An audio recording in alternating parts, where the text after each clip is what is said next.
यहाँ पर 100 दिन के विकास पर बात हो रही है, कौन इसे विकास मानता है, कौन इसे विनाश मानता है, हम उस पर चर्चा कर रहे हैं। और मेरी दरखास्त है कि हम लोग विषय पर बने रहे, वरना एक सार्थक बहस का कोई मतलब नहीं रह जाएगा।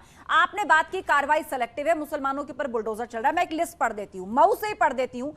तार बाबू के घर पे बुलडोजर चला है, दिलीप सिंह के घर पे बुलडोजर चला है, ध्रुव सिंह उर्फ कुंटू सिंह के घर पर बुलडोजर चला है। मेरठ में 14 कॉलोनियों में बुलडोजर चला, जिनमें सबसे ज्यादा हिंदुओं के घर या अवैध प्रॉपर्टीज वहां पर थी। तो ये सब आपको क्यों नहीं दिखाई देता? मान लीजिए अवैध और मान लीजिए माफियाओं बदमाशों की लिस्ट में हर तरह के नाम है, तो आप कुछ ही नामों को पकड़ के क्यों बैठ जाते हैं? मैं आपकी बात का जवाब देता हूं आस्था जी। अगर कार्रवाई उन पे होती है जो अवैध संपत्ति बना रहे हैं, तो हमें उस पर कोई दिक्कत नहीं है। मगर जब दंगा हो जाता है, उसके बाद जो कार्रवाई के नाम पर एक तबके को खुश करने के लिए एक तबके को दबाने का काम किया जाता है। मुझे बताइए, मस्जिद से नमाज पढ़ के चलाने वाला कड़वी सच्चाई ये है, कड़वी सच्चाई ये है, मस्जिद से नमाज पढ़ के तो मुसलमान ही बाहर निकलेगा ना। पत्थर तो मुसलमान नहीं बरसाए ना, मस्जिद से नमाज पढ़ के तो मुसलमान ही निकला था। और आप बहुत लोकप्रिय हैं, मगर आप सवाल भी पूछेंगे और जवाब भी आप ही देंगे। जवाब मैं कहूंगी कि आप पूरी बात करिए, आप आधी बात नहीं, आप पूरी बात करिए। सवाल किया, मैं जवाब दे रहा हूं। नहीं दीजिए जवाब, लेकिन आपस में मत उलझिए। दंगा होता है तो हम लोगों को सब धर्मों के 100 आदमी पकड़ने चाहिए। जब दंगा हो तो 100 ईसाई पकड़े जाए, 100 बौद्ध पकड़े जाए, 100 हिंदू पकड़े जाए। जिसकी सीसीटीवी में शक्ल आएगी वो इंक्वायरी के लिए बुलाया जाएगा। शरद त्रिवेदी शांत हो जाइए, एक एक करके बात पूरी कीजिए। 10 सेकंड मेहरुद्दीन जी, उसके बाद धर्मेंद्र। कानपुर में दंगा होता है, दोनों तरफ से पथराव होता है। दंगा कभी भी दो समुदाय में होता है, दोनों तरफ से पथराव नहीं हुआ था। पुलिस पर पत्थर आए थे, पुलिस पर पत्थर आए थे, वहां हिंदुओं के पत्थर नहीं बरसाए थे। पुलिस खुद पत्थर चला रहा था। नमाज पढ़ के कौन निकला था? वीडियो नहीं है, नमाज पढ़ के कौन निकला था मुझे बताइए। पुलिस पे पत्थर किसने मारे थे? वहां हिंदू मुसलमान की झड़प नहीं हुई थी। मारे हम उनको कंडेम करते हैं, हाँ, नहीं मानने चाहिए। मगर जब मस्जिद से निकले थे ना, एनएसए की कार्रवाई होती है और उनके मकान पर बुलडोजर की कार्रवाई होती है, जो असंवैधानिक है, संविधान को कमजोर करती है, तो बाबा की बात पे सवाल उठने चाहिए और ये जवाब इनसे पूछना चाहिए बाबा से कि को कैसे सिलेक्टिव हो गए, एक समाज के लोगों को दबा के कुचलना चाहते हैं। बताइए जय भगवान गोयल जी, यहाँ सेलेक्टिव रहने का आरोप सरकार पर लग रहा है। ठीक है, जवाब ले लेते हैं। सरकार पर सेलेक्टिव रहने का आरोप लग रहा है। जो पत्थर मारेगा, जो देश की शांति भंग करेगा, उसके ऊपर तो बुलडोजर चलेगा ही चलेगा। उसको सिलेक्टिव कहो या डिफेक्टिव कहो। जो दंगा कर रहा है मस्जिदों में, पत्थर इकट्ठे कर रहे हैं, कौन कर रहा है भाई? किसी हिंदू ने दंगा किया है? दंगा करे मुसलमान और मकान तो हिंदुओं के, ये नहीं होगा। आपकी जानकारी है, सब जानकारी है, पूरी जानकारी है। दिल्ली में जमा नहीं होते, बिल्कुल करके। जय भगवान जी, मैं आपको बता रहा हूँ, आप सुनना भी चाहे, आप एक ही बात रटके आते हो भगवान जी, आप एक बात रटके आते हो कि आपको बात ही बस हिंदुओं की करनी है। अरे आप देशवासी हैं। अच्छा ठीक है, आप लोग आपस में मत उलझिए, आपस में मत उलझिए। ठीक है जय भगवान जी, आपने बात पूरी कर ली। अब मेरा सवाल प्रोफेसर धर्मेंद्र यादव, आप अपना रिएक्शन दीजिएगा, लेकिन उससे पहले मेरा सवाल ये है कि क्या 100 दिन के अंदर आपको कोई विकास उत्तर प्रदेश के अंदर नहीं दिखा?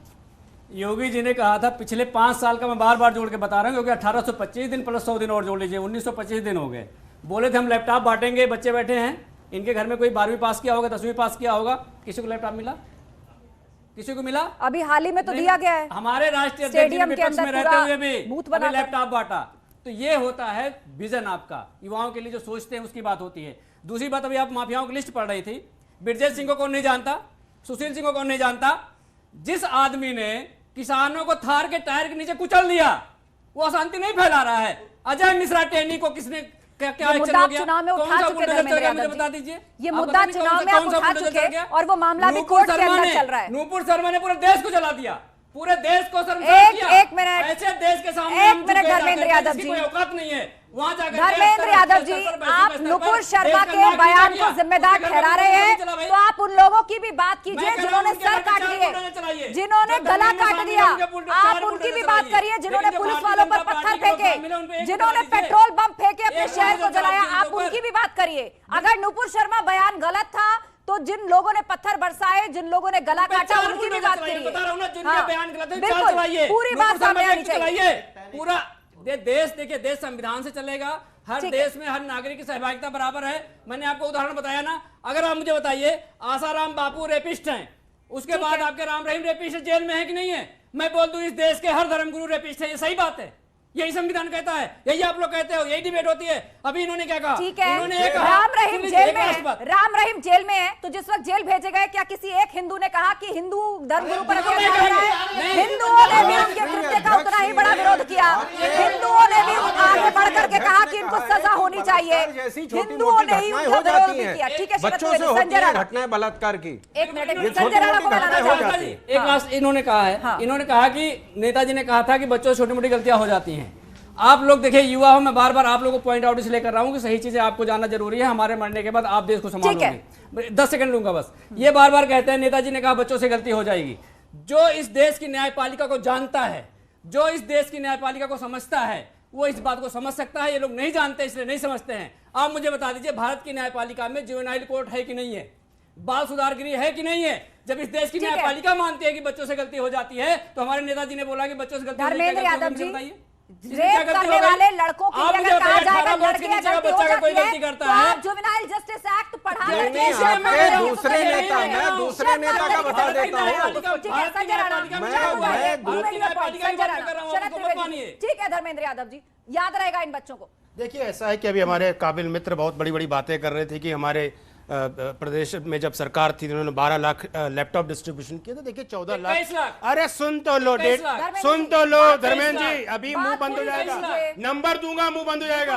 चुप हो जाओ, शांत हो जाओ, ठंडा पानी पियो, हार्ट अटैक हो जाएगा। आराम से ऑडियंस का 10 सेकंड बात पूरी कीजिए, फिर ऑडियंस का सवाल। इन्होंने बताया टोटल प्रोक्योरमेंट 14 लाख लैपटॉप का होना था डिस्ट्रीब्यूशन, जिसपे उन्होंने 6 लाख डिस्ट्रीब्यूशन किए और 12 लाख की सोर्सिंग दिखाई, यानी 8 लाख कहां गए पता ही नहीं। ये आरटीआई में है, जाके पढ़ लीजिएगा। दिखा दीजिए, जनता देख रही है, आरटीआई दिखा दीजिए, पढ़ लो। ये आरटीआई है, ये पढ़ो, न्यूज पढ़ो, न्यूज पढ़ो पूरी। न्यूज नहीं पढ़ेंगे, आरटीआई दिखाइए आप, आरटीआई दिखाइए ना, न्यूज दिखाइए। एंकर पढ़ के सुना देंगे, बात करेंगे आरटीआई की, वो भी दिखाएंगे निकालेंगे। न्यूज। प्रोफेसर धर्मेंद्र यादव, बात पूरी कीजिए क्योंकि फिर ये बच्चे भी सवाल पूछना चाहते हैं। देखिए, ऐसा है कि पहले जब उत्तर प्रदेश में तकरीबन 9 मेडिकल कॉलेज थे, सॉरी 29 मेडिकल कॉलेज थे, गवर्नमेंट और नॉन गवर्नमेंट। आज के दिन में लगभग 55 हो जाएंगे, कुछ अंडर कंस्ट्रक्शन, कुछ ऑलरेडी चालू हो गए। अब एयरपोर्ट, अरे चुप हो जाओ, सुन तो लो भाई, बताऊंगा। अब मैं उस पर आ जाइए, आप आइए इस पे एयरपोर्ट्स पे। देखिए तकरीबन 18, पहले सिर्फ 2 इंटरनेशनल एयरपोर्ट होते थे, लखनऊ और एक बनारस से फ्लाइट उड़ती थी और कहीं से नहीं उड़ती थी। आज 5 इंटरनेशनल एयरपोर्ट चुके हैं, 18, एक अभी प्रस्तावित है, 17 लगभग ऑलमोस्ट चल रहे हैं। और अपने संजय जी, जो बीजेपी सारे एयरपोर्ट एक तबके के और अपने चाहने वाले को सारे एयरपोर्ट बेच देती है, उस पर भी तो आप बात करिए। आप ये बताइए, जेवर एयरपोर्ट कौन बना रहा है? बात से इनकार करेंगे क्या कि एयरपोर्ट बड़े हैं? मेहरुद्दीन रंगरेज जी, इस बात से कोई इनकार करेगा कि एयरपोर्ट्स बड़े हैं, डोमेस्टिक बड़े हैं, कनेक्टिविटी बड़ी है, इस बात से कोई इनकार करेगा? ये तो फैक्ट है। हम सब फ्लाइट पकड़ के उत्तर प्रदेश में पूरा चुनाव कवर करके आए हैं। ठीक है, आप लोग शांत हो जाइए। अभी जनता सवाल पूछेगी, जनता सवाल पूछेगी। जनता हाथ उठाइए जिसको सवाल पूछना है। मेरा सवाल है सर से कि सर बोल रहे हैं कि मतलब ये देशद्रोही, राष्ट्रीय संपत्ति को नुकसान करना क्या देशद्रोही काम नहीं है?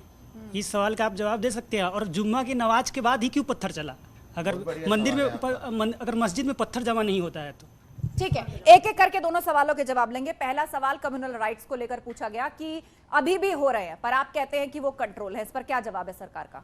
देखिए, कोई दंगा, कोई भी अपराध कभी भी हो सकता है, लेकिन उसके बाद सरकार क्या करती है?